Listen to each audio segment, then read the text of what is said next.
Hi, everyone, and welcome to another episode of our show. Um, this week, though, it's just going to be me. Ben has been delayed by the trains in Germany, which I don't know if anybody's traveled a lot in Germany, but apparently this happens a lot. German trains are known to be very unpunctual.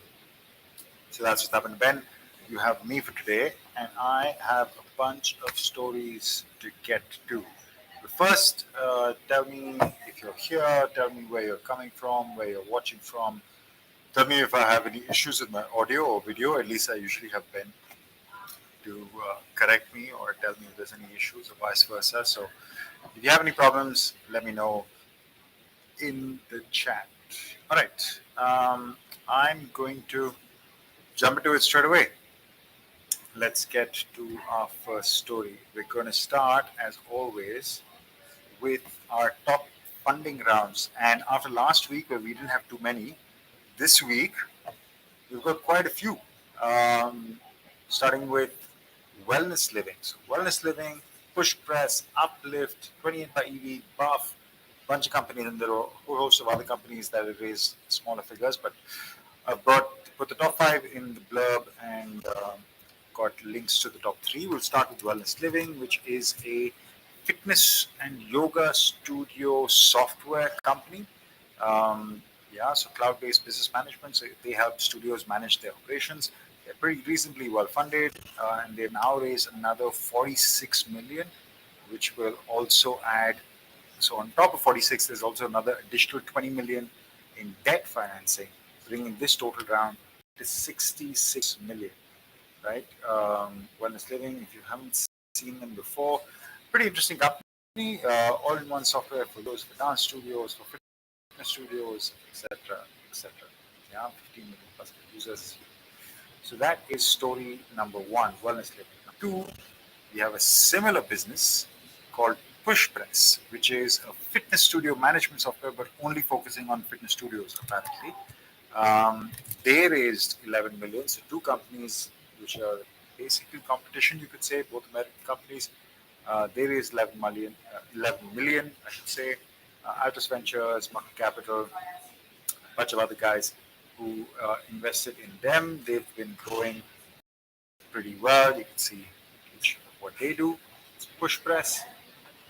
Number three is Uplift Labs. Uplift Labs is actually a pretty cool company. We know them from, I know the founders reasonably well. We've met at a few events on Sports Tech Circuit. They just raised a 5.5 million round, oversubscribed. Apparently, they opened a 3 million round and eventually hit 5.5 million. I think it's one of those, like they got one big superstar, Seth Curry, to come in and maybe it just created enough buzz for them to get over the line. So Uplift Labs, if you aren't familiar with them, it's basically what they do. You take your mobile phone, put it up on some sort of stand or mobile phone, tablet, whatever portable device, and through the camera is recording you as whatever movement. So it can be, I think they started in baseball, golf, and as you can see, some fitness stuff as well. So it analyzes your form, your biomechanics, what is going wrong, and based on the recording, it will give you some insights or inputs into how to improve your form. So they raised 8.5 million in total. They started with Seth Curry, who's invested. They've had previous Stadia Ventures where we met them. Sports Angels, Marcus Gasol, René Montgomery, bunch of other people. Sukesa, founder. Shout out to those guys. Excellent job with Uplift Labs. A quick one, I won't take you through the websites, but 28 by EV did 3.3 million. This is basically a women's cycling, basically cycling fitness application, which is also focused on menstrual health. So they raised 3 million, and Buff is a fan engagement platform. I won't take you through all of them, but that's a lot of funding rounds. So more money constantly, every day, all up in sports tech. This is what we do. This is what's happening. All right. Our next story is a cue from cycling. Is about Peloton. And every week we talk about Peloton, it seems, and the news is not good. I think there was a point in time about last year but we used to talk about Peloton every week, and we were only like, hey, they're signing a deal with Adidas or with Beyonce or with Beats or somebody or the other, and they just kept growing and they were acquiring this company and doing that. Now the news is not so positive. Yeah. So last week I think we covered the news that they were, I think, laying off people. They had some DIY bikes. They were increasing their prices and making you assemble the bike yourself, which is an interesting combination. Now Peloton has gone from completely premium to completely mass market. Yeah, they're selling on Amazon. They're relying on Prime to be the basis of, um, let's say, a boost of subscriptions. Yeah, so if I come into the article, they use of bike sales as well as accessories. So they're selling a bunch of stuff that they will sell their bikes on Amazon. They've lost a lot of value this year. Its price is $1,500, so it's not cheap. And they, as you can see, they're taking a big tumble. Yeah, Amazon's Prime subscriber base is extremely attractive potential customer base for Peloton. Plus, Prime benefits include fast shipping. They're, like I said, hoping the Prime customers will jump on these bikes. I don't know. I don't know what to say about Peloton. We've been talking about them so long. I think this just opens the door to Amazon's fitness market or fitness play, and they get suddenly interested in Peloton. I don't see that happening. I think Amazon is like, hey, if you want to sell some bikes to our customers, please do, and we happily take commission of whatever bikes you do sell. I don't really see Amazon jumping in for a Peloton acquisition or anything like that. At least not right now.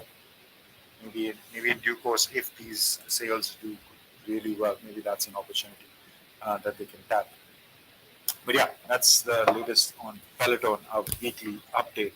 Does anybody have a Peloton bike? I would love to hear from you. Let me know if anybody's actually tried one. I've been to the showroom in Munich, which was just a showroom you couldn't even purchase. It was just literally a display showroom. They had open sales.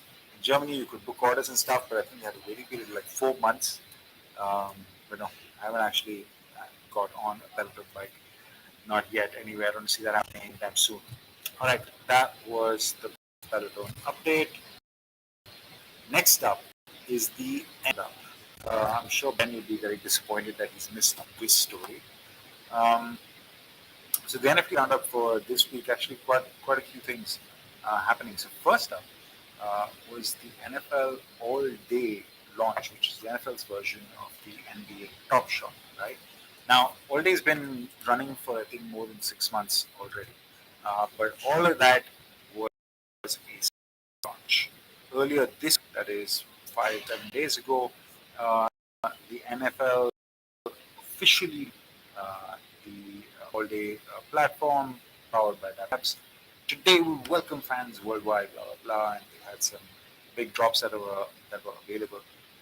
So they have been trading for a while, and the sales were okay. It wasn't super powerful. We've been tracking this performance of all these platforms on a monthly basis. You can check out niftysports.co.co for that. But yeah, I mean, they're saying they have some early success and they provide long-term fan value. These are still pretty, let's say, static. Well, I don't want to say static. They are dynamic, but they're one-dimensional in the sense that they're still only collectibles. They haven't gone to a full, like a wider utility. Not yet, I don't believe. They will make Patrick Mahomes will be the face of the season to drive fan engagement with features and stuff. But yeah, it's officially out to get your NFL All Day digital video highlights. Remember, that's the thing. These are not images. These are video highlights. Like I said, the NFL's version of NBA Top Shot. So that's story number one. Story number two is Autograph launched their signature experience. What marketing meeting came up with this? I'm sure this was right at the start when the Autograph name came up. Hey, we'll have a signature line. Right. So Tom Brady's signature experiences is what they have launched. What does this mean? There's actually a website here already, Autograph.com/Tom Brady. So through this, if you buy an NFT effectively following him, there's actually a pretty cool video that doesn't explain much. It's just talking about Tom Brady. But this is the inner circle. Right? So buying an NFT gives you exclusive access to content, to collectibles, to some merchandise, and potentially private in-person events for fans. And that's the one that you're looking for. I think this is the power of the NFT that what NFTs do. I mean, experiences were possible before, of course. It's just NFTs have made them more ubiquitous, right? Everybody is talking about personalized experiences. So this dynamic NFT will keep, and this is the other thing that I liked about it, which is that it's going to be a dynamic NFT every time, every action that Tom Brady performs on field. The NFT will apparently, in a very cool, interesting visual way, update this, right? It'll make it super interesting for you to see what happened with Tom Brady and the Buccaneers in the previous game. With stunning visual to reflect Brady's stats and achievements. Right, so future fandom with NFTs, the broadcast and content, and IRL events and experiences. So that's what the huddle is, which is part of Autograph's signature experiences. I assume they will start with Brady, of course, the founder of the company, and they will move on to other athletes, and they have signed a whole host of athletes. So expect this to be rolled out to a bunch of others pretty soon. One athlete that will probably not be rolled out for is former NFL quarterback Michael Vick, who has rolled out his own NFT platform, Fanfield. So just another one talking about the future of sports collectibles, which was actually at the start of 2021. So it's kind of a year and a bit old already. I don't know what Fanfield is going to do, which is new, apart from introducing a new athlete and maybe their private drop. I think these are passé, but it is another initiative which is going to be launched. It is a marketplace, and they're also going to create NIL opportunities for college athletes. That's what they're talking about. So let's see what marketplace does when it is in September of this year, which is basically next month. All right, so that is the NFT roundup. My next story is actually the World Cup. I don't know if anybody going to the World Cup. I would love to go. You got tickets? Having us supposed to come to the World Cup, we're happy to be there. I was supposed to be in Qatar earlier this year, right? That got cancelled last minute.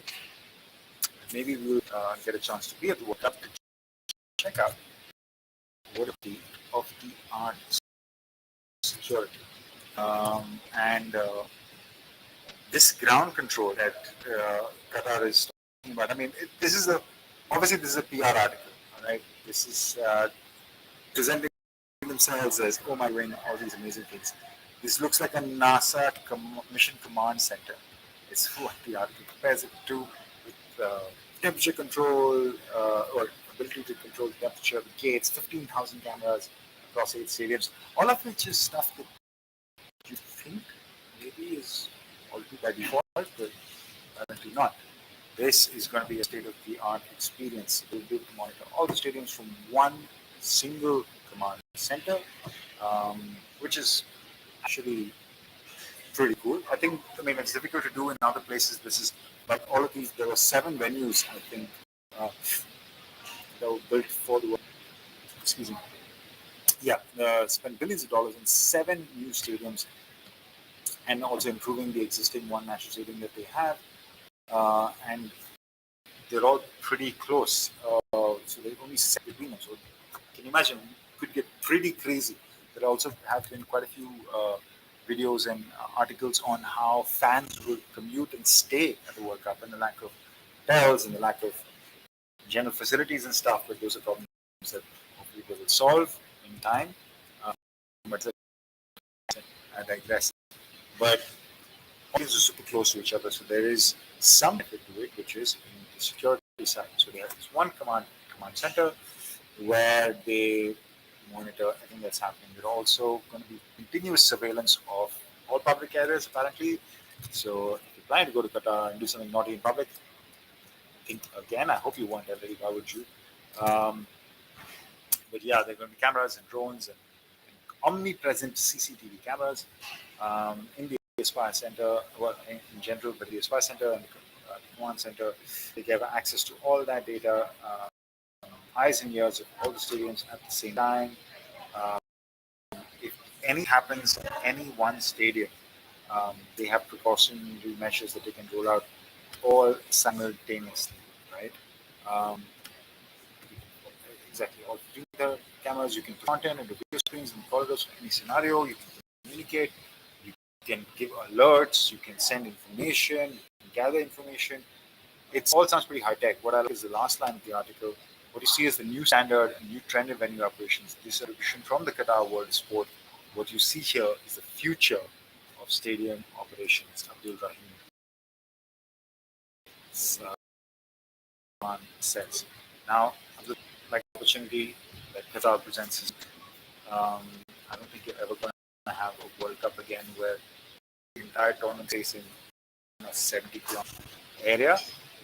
So it's great that they're leveraging this, but I'm sure there'll be, let's say, tech that comes out from this. In terms of centralized control, they can open any door, open fire screen at any of the stadiums, all from one place, which I think is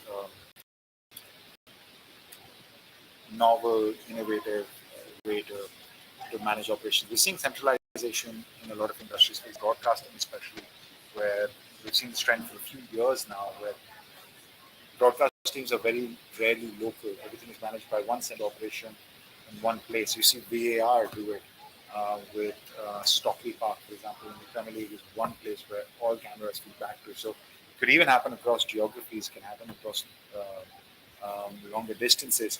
But I think here, for security concerns, the ability to act, maybe it's better that it happens in a smaller covered area.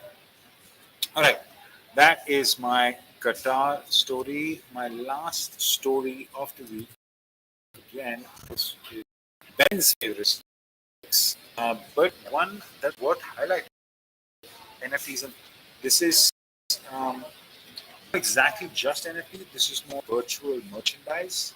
For anybody who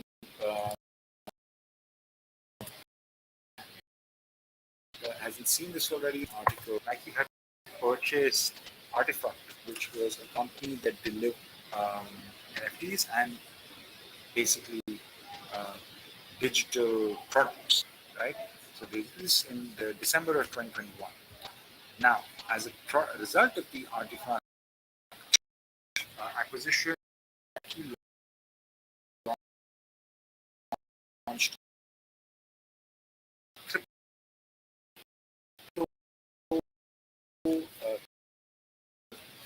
what the shoes did, right? Some of these shoes were $100,000, $130,000, as you can see. In total, he has managed to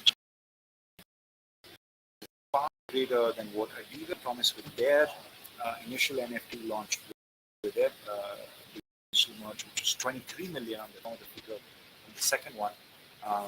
But 185 million is far bigger than what anybody else has done in the industry. The headline says leaves Adidas, leaves Gucci.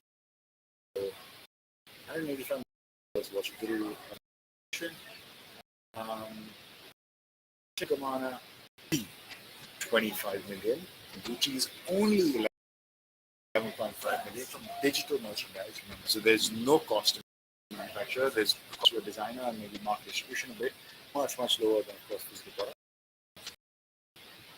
Adidas with 10. This is the list that it refers to. I don't know if you can see this image.